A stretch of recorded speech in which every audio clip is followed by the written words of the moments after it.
拉的过程中，丝带不要旋转方向，让刚才的中心线的折痕部分与交叉点的下端对齐，用大头针来固定形状。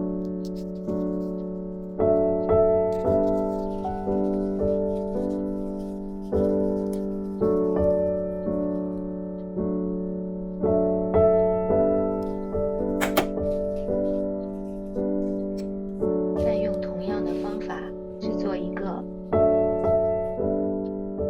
这一次在交叉的时候要注意，交叉的角度要比刚才的小一些。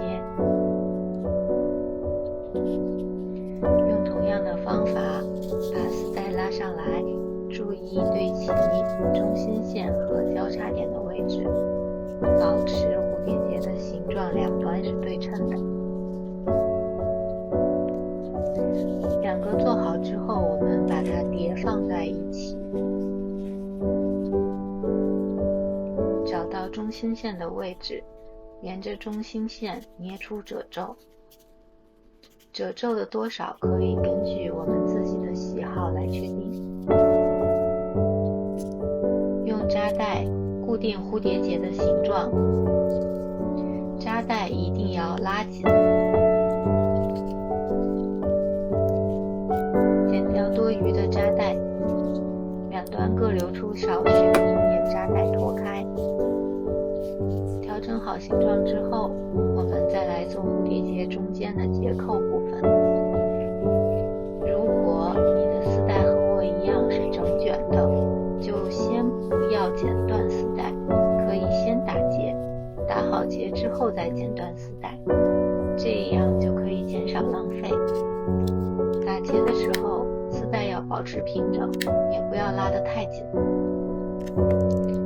做好之后，我们把它固定在蝴蝶结上。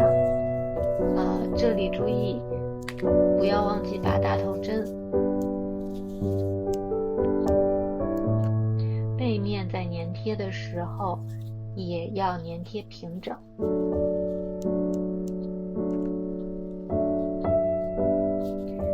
接下来修剪一下蝴蝶结尾巴的部分，我这里做的是斜角。小伙伴们也可以根据自己的喜好修剪成像燕尾、平角、圆角都是可以的。